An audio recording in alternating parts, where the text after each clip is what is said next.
I see a lot of confusion on the streets, a lot of confusion in the media, a lot of confusion in general, which I used to be a massive part of. Chasing that leisure life, that perpetual pleasure-chasing lifestyle that only weakens you. The comfort that we seek that weakens us. Then the second we get in a harsh situation, here come the tears. Here it comes. The second you land in the pen, straight ding, bitch up time. The point is we don't even partake in that now. We know that comfort weakens us. We know too much pleasure chasing weakens us. So a real man, real ones, they construct a mindset strengthening daily process through nutrition, training, and self-reflection. This is what they teach you in the pen. This is why they're making you wake up at a certain time, conduct yourself in a certain manner, and program in a certain way. You get stronger by doing what you couldn't do yesterday. And that's why the burpees are in play, because you always hit a wall when you're doing burpees. That's why the training every day is in play, because you always hit a wall if you don't want to train every day. Nobody wants to train 7 days a week. That's why you do it, because it makes you mentally stronger. Now, we've adopted a lot of these proper programming techniques from the homies, from the Southsiders, the Woodpile, the Whites. We have an allegiance with the Southsiders. We've had this allegiance since the 50s or even before. Now, we've adopted a lot of their proper programming tactics because they're useful. They get results. People, once they push themselves further and further and further each day, the confidence is strengthened. The bond between each other is strengthened.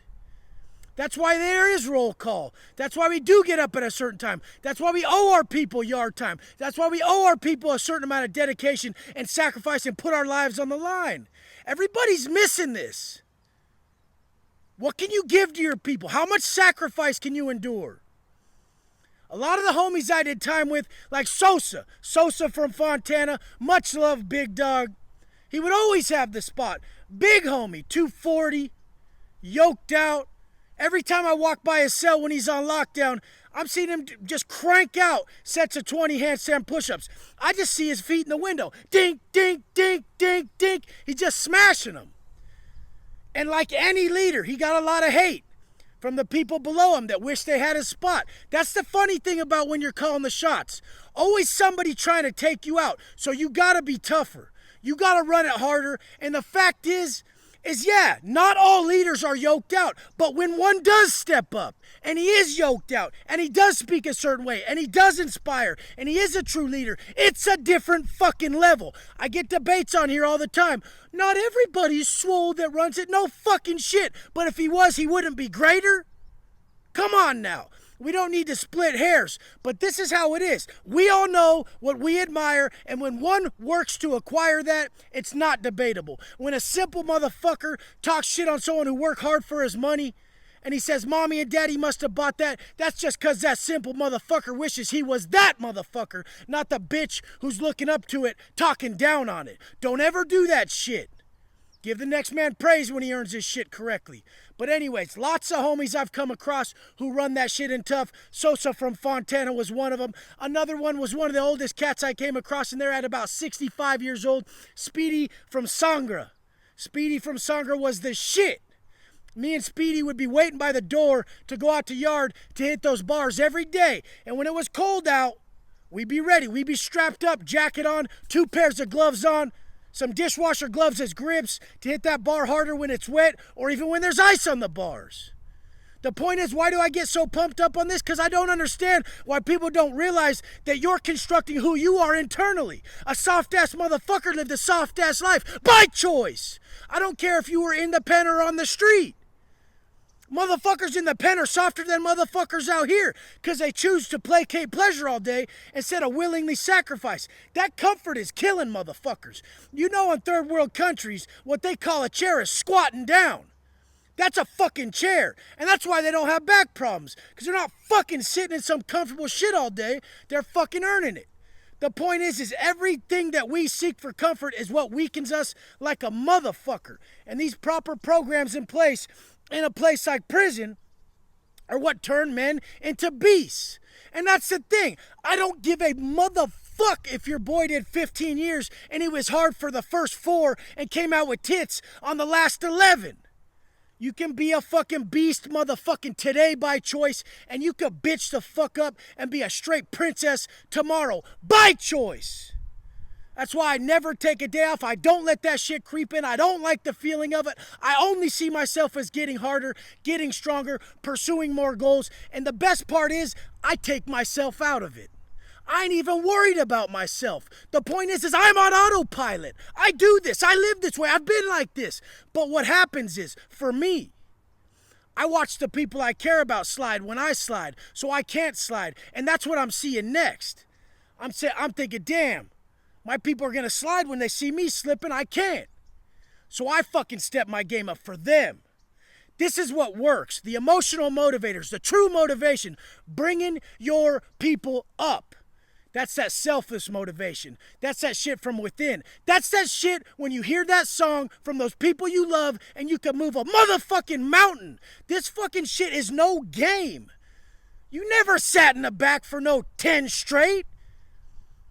Not 10 fucking days, 10 months. Some motherfuckers 10 years. This is fucking crazy. This will run a train on you simple fucks. And pop in those comments and I did, fuck, who gives a fuck, dude? The point is push yourself in whatever you do. Everything you're doing, take to that level. Know that person in the third world country, their fucking best day of eating is that simple diet that your princess ass can't adhere to. That diet that you're tripping on, that I got dialed in for you. You won't even eat it. It's too hard for you. But that is someone's best day of eating that they'll never see. This is perspective change. This is how we have to be. This is about being grateful for the position you've been handed. Been around big cats, big time cats. Eddie Boy from Florencia, who always ran it. Always. Certain cats that run in the spot, and that's theirs. There's no denying it. It's theirs. That's it. And it always catches up to them. Always. That pleasure chasing, that easy money, that easy life. The easy life will fail you. The long view, the dedication, the discipline, everything I've based my life off today is what's going to work for you. These principles are interchangeable across anything you pursue. We would hit those yards. Motherfuckers would tap out quick. Other motherfuckers couldn't get enough. When you get in that mindset, when that pain is your pleasure, when that sacrifice is your reward, when you don't want more, when you feel like a robot because you can do more with less, this is that mindset needed. I'm going through some shit right now because I'm having some success, and I know you've seen it, but I have to willingly inflict adversity to match my success level. That's the only way, or I'm gonna get soft, which I ain't let happen. I'm already tripping on it. So I'm going to never break that wake-up time. I'm never missing that workout. The diet is adhered to for the goal at hand, which right now for me is harder. It's harder to eat more because I get off on eating less. I get off on the pain. The pain of doing less is what motivates me. I've learned to draw my happiness from that. So learning to find the happy medium. Learning to thrive in any situation. It's always what's hardest for you. Being on autopilot with this training, with this nutrition and this lifestyle from being programmed in the penitentiary for so long is easy to me. And I know you guys see it. You're thinking it. Hey, Wes, this is easy for you. You've done it for so long. And that's true. So what's hard for me, what's hard for motherfucking me is to control my energy. Not rub that badass, negative ass bitch energy off onto my wife. Onto my friends, off onto the people I care about. This is what's hardest for me. So I must work on this. You see what I'm fucking saying? Attack those weaknesses, level the fuck up, be honest with these things, and change your motherfucking life. This is the only thing that's gonna work. All too often, here we are, validating ourselves with our strengths. I'm swole. I go to the gym every day. Look at me.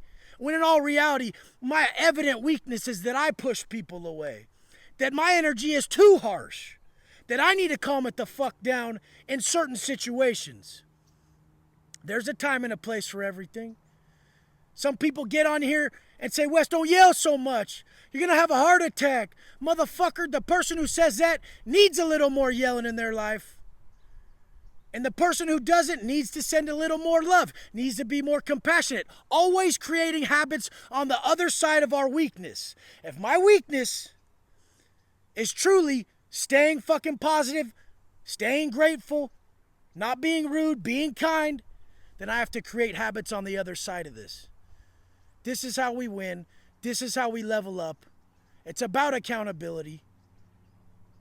Spend some time with yourself, reflect within, and fucking win.